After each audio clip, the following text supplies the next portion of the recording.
नमस्कार दोस्तों, एक बार फिर से आप सभी का स्वागत है मेरे YouTube चैनल पर। आज एक और इम्पोर्टेंट टॉपिक आप लोगों के बीच लेकर आया हूं। आज के दिन इस वीडियो में बात करने जा रहे हैं कि जनगणना 2027 में स्वगणना की प्रक्रिया ऑनलाइन, अपने मोबाइल से या लैपटॉप से या कंप्यूटर से कैसे करेंगे। पूरी प्रक्रिया स्टेप बाय स्टेप इस वीडियो में समझाएंगे। देखिए, ये स्वगणना की जो प्रक्रिया है उत्तर प्रदेश में दिनांक 7 मई से लेकर 21 मई 2026 तक ऑनलाइन प्रक्रिया चलेगी स्वगणना की। तो इस दौरान मेरा सभी से अनुरोध है कि अपनी स्वगणना जरूर करें। इस वीडियो को बिना स्किप किए अंत तक जरूर देखें। वीडियो को लाइक शेयर कमेंट जरूर करें। चैनल यदि अभी तक सब्सक्राइब ना किया हो तो चैनल को सब्सक्राइब करके बेल आइकन को हिट करके और जरूर से कर लीजिएगा। तो कंटिन्यू करते वीडियो।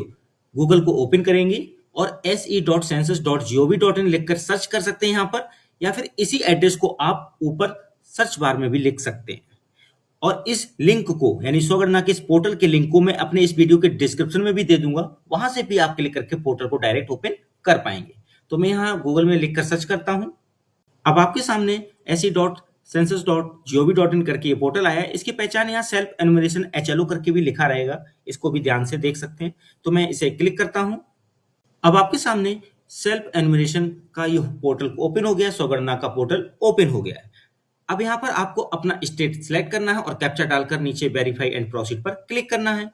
अब आपके सामने एक मैसेज आएगा जैसे आपने स्टेट और कैप्चा डालकर वेरीफाई एंड प्रोसीड पर क्लिक किया। मैसेज में देखिए साफ लिखा है, जनगणना 2027 के मकान सूचीकरण कार्य चरण के स्वगणना पोर्टल में आपका स्वागत है। इस पोर्टल के माध्यम से आप संबंधित मकान सूचीकरण हेतु अपने परिवार से संबंधित जानकारी प्रदान कर सकते हैं। इस प्रक्रिया को पूरा करने में लगभग 15 से 20 मिनट लगेंगे। तो पुष्टि और सबमिशन के बाद आपको SMS और ईमेल आदि प्रदान किया जाएगा के माध्यम से एक स्वगणना पहचान संख्या प्रदान की जाएगी। जब जनगणना प्रगणक आपके घर आए तो कृपया अपने परिवार के लिए मकान सूचीकरण कार्य को पूरा करने के लिए उनके साथ यह पहचान संख्या साझा करें। ठीक है, तो इस तरह से ये प्रश्न होगा और विकल्पों को बेहतर समझ के लिए सामान्यतः पूछे जाने वाले प्रश्न या टूल टिप्स दिए गए हैं यहाँ। तो मैं इसे ओके कर देता हूँ। अब आपके सामने ये स्क्रीन आएगी जहां पर देखिए name of the head of the house hold, परिवार के मुखिया का नाम भरना होगा, मोबाइल नंबर भरना होगा, ईमेल आईडी ऑप्शनल है, भरना चाहें तो भरें अन्यथा छोड़ भी सकते हैं। देखिए मोबाइल नंबर पर स्टार है, हाउस होल्ड यानी मुखिया के नाम पर भी स्टार है, ये दोनों भरना कंपलसरी है। जैसे ही मैं देखिए मुखिया के नाम पर क्लिक करता हूँ तो एक मैसेज आ जाता है, कहता है कि please enter the name of the head of the house hold correctly, यानी जो मुखिया है परिवार का उसका नाम करेक्टली एंटर करेंगे और एक बार रजिस्टर्ड हो जाने पे उसका नाम बदल नहीं पाएंगे। ध्यान रखिएगा, बाद में आप बदल नहीं पाएंगे, तो इसलिए बहुत ही सावधानी से कार्य करना। पहले से ओके करेंगे और जो मुखिया का नाम है मोबाइल नंबर भरकर मैं वेरीफाई एंड प्रोसीड करूंगा।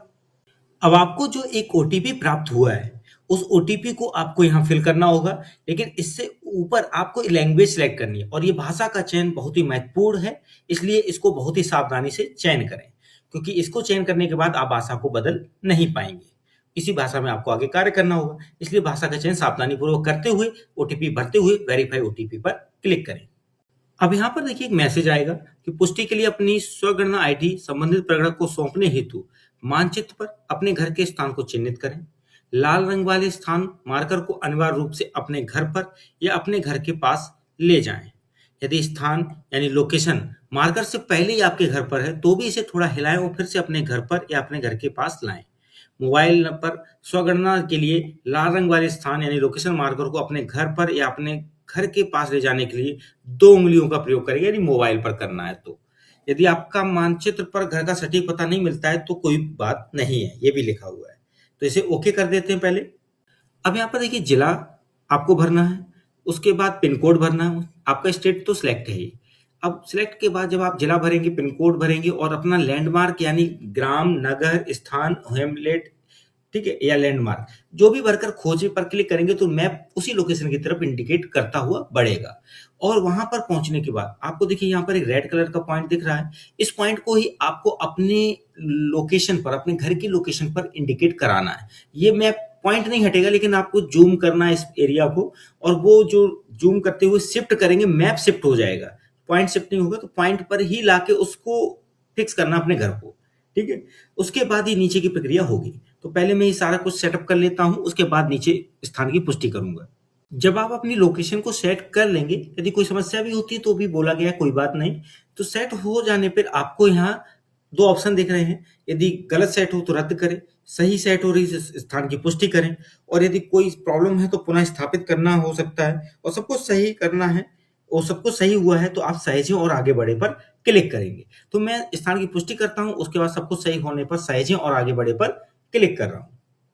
अब यहाँ पर आप देखेंगे कि जो भी डिटेल है स्थान की पुष्टि करने के लिए, आपको देखिए यहाँ पर देगा कि आपने जो भी स्थान पुष्टि की है, क्या वो सही है? लिखा होगा कृपया अपने घर की लोकेशन की पुष्टि करें। गलत लोकेशन होने की स्थिति में आपका स्वगणना का जो डेटा है वो प्रगणक के पास नहीं आएगा, क्योंकि हर प्रगणक को एक एचएलवी एलोकेट की गई है, और आपकी सही लोकेशन होने पर भी आपके सही एचएलवी प्रगणक को, ठीक है, वो उसके ऐप में दिखेगी डिटेल। ठीक है, तो ये चीज आपको पुष्टि करनी होगी। यदि नहीं भी दिख पाती है तो उस केस में क्या होता है, जो इशू आता है, तो उस केस में आपका जो जनगणना है वो अपने ऐप से एक नॉर्मल तरीके से ही वो प्रोसीड करेंगे। ठीक है, तो यहाँ पर क्या है, मैं कहता हूँ लोकेशन जारी रखना चाहते हैं, वो चयनित लोकेशन के साथ जारी रखना चाहता हूँ, तो मैं हाँ करूंगा। अब देखिए जनगणना मकान का विवरण भरना है। जनगणना मकान एक भवन या भवन का हिस्सा है, जैसे सड़क, साझा आंगन या सीढ़ी आदि से अलग मुख्य प्रवेश द्वार होने के कारण एक अलग इकाई के रूप में उपयोग या मान्यता दी जाती है। ये बात जनगणना मकान को समझाने के लिए लिखी गई है। अब जनगणना मकान के फर्श में प्रयुक्त सामग्री क्या है? ठीक है, जो भी प्रयुक्त है वो आप उत्तर यहाँ देंगे। ठीक है, क्लियर? मैं उत्तर देकर अपना डेटा प्राइवेसी के तौर पर रखूंगा, यहाँ उत्तर नहीं दूंगा। ठीक है, जनगणना मकान की दीवार में प्रयुक्त प्रमुख सामग्री क्या है, वो मैं उत्तर दूंगा। इसके बाद अगला प्रश्न आएगा, जनगणना मकान की छत में प्रयुक्त प्रमुख सामग्री क्या है, उसका उत्तर दूंगा। जनगणना मकान की स्थिति क्या है, उसकी उत्तर दूंगा। जब ये सारे उत्तर दूंगा, सही उत्तर होने पे मैं सहेजें और आगे बढ़े पर क्लिक करूंगा। तो मैं इतने उत्तर देने के बाद सहेजें और आगे बढ़े पर क्लिक करता हूं। अब आपके सामने एक प्रश्न आएगा, क्या आप सुनिश्चित हैं कि आप जारी रखना चाहते हैं? तो मैं हाँ करता हूं। अब यहाँ परिवार से संबंधित जानकारी देनी होगी। परिवार में सामान्यतः रहने वाले व्यक्तियों की कुल संख्या, मुखिया का नाम ऑलरेडी दे चुके हैं, वो रहेगा फिल होके। परिवार के मुखिया का नाम चुनी हुई भाषा में, जो आपने भाषा चुनी है, जैसे कि हिंदी चुनी है तो आप उसी भाषा में दर्ज करेंगे, उर्दू चुनी है कोई तो उर्दू में दर्ज करेंगे, जो भी भाषा आपने चयनित की उसी में। परिवार के मुखिया का लिंग भरना है। ठीक है, पुरुष, स्त्री या ट्रांसजेंडर व्यक्ति। इसके बाद नीचे की तरफ चलेंगे। यदि अनुसूचित जाति या अनुसूचित जनजाति या किसी अन्य से हैं तो वो अपनी उस जानकारी को भरेंगे। यदि उन्हें जानकारी होने में समझ नहीं है तो वो इस लिस्ट को भी देखकर भर सकते हैं। ठीक है, जातियों का एक समूह का लिस्ट दिया गया है, उसको देख भी सकते हैं। ठीक है, यहाँ पर क्या करते हैं, सारी डिटेल्स भरते जाएंगे। इस मकान के स्वामित्व की स्थिति भरेंगे। ठीक है, किराए का परंतु अन्यत्र अपना मकान। ठीक है, ये सब चीजें भरेंगे। रहने योग्य उपलब्ध कमरों की संख्या भरेंगे। इस परिवार में रहने वाले विवाहित दंपतियों की संख्या भरेंगे। तो ये सारी चीजें भरकर मैं फिर सहेजें और आगे बढ़े पर क्लिक करता हूं। जब इस पेज को आप सहेजें और आगे बढ़े पर क्लिक करेंगे तो फिर से प्रश्न आएगा कि आप सुनिश्चित हैं कि आप जारी रखना चाहते हैं? तो आप यदि कुछ संशोधन करना चाहते हैं तो नहीं पर क्लिक करेंगे, यदि सब कुछ सही लगा भरा हुआ डाटा तो आप हाँ करके आगे बढ़े। मैं हाँ पर क्लिक करता हूं।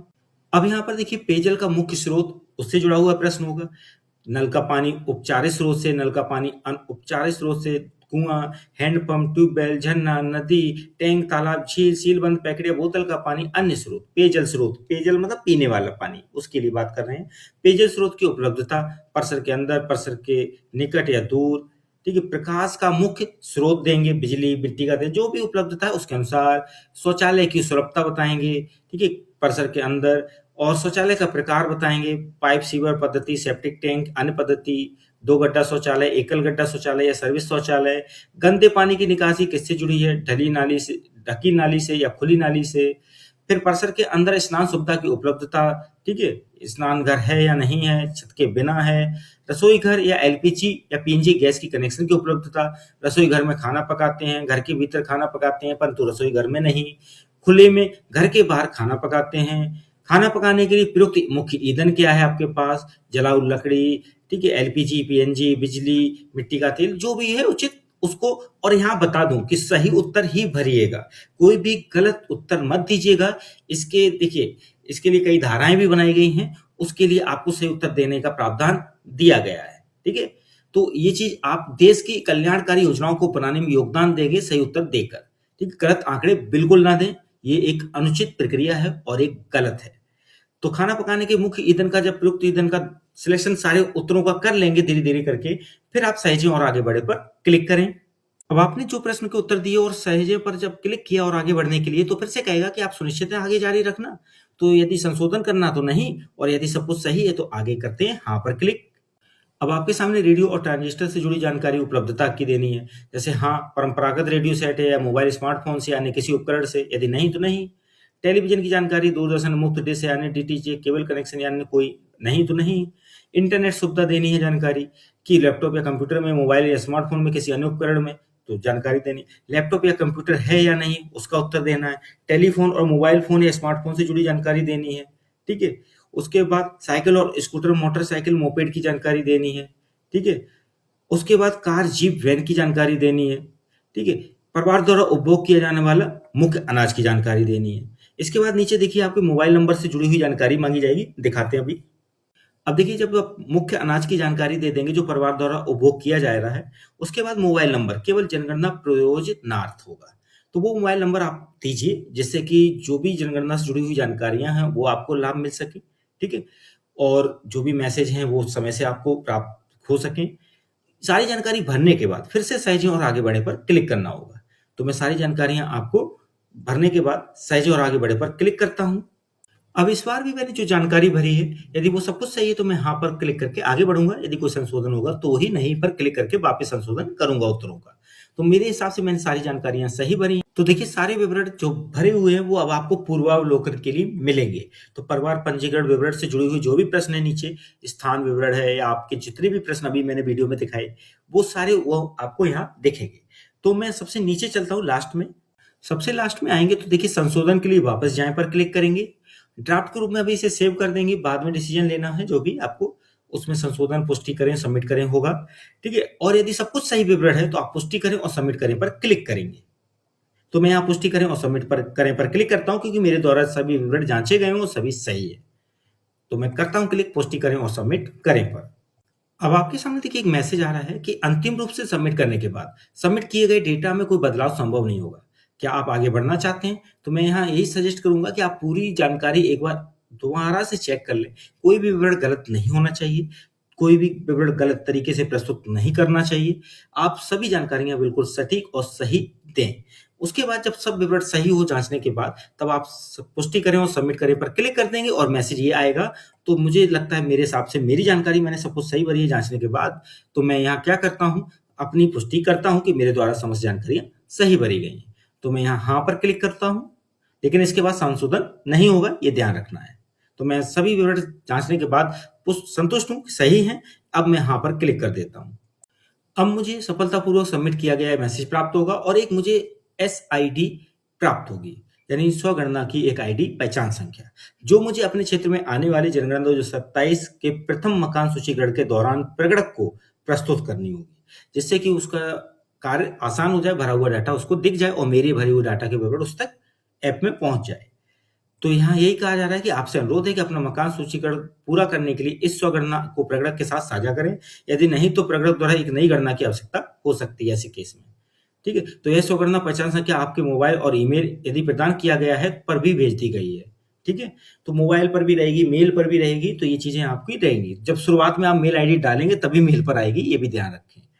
तो ये चीज़ें आपको करनी है। अब ये कंप्लीट प्रक्रिया हो गई है स्वगणना की। तो वीडियो अच्छा लगा हो तो लाइक शेयर कमेंट कीजिएगा। चैनल यदि अभी तक सब्सक्राइब ना किया हो तो चैनल को सब्सक्राइब करके बेल आइकन को हिट करके ऑल जरूर सेलेक्ट कर लीजिएगा। ऐसे ही और भी इंपॉर्टेंट वीडियोज मेरे यूट्यूब चैनल पर आते रहेंगे। आज के लिए बस इतना ही। धन्यवाद।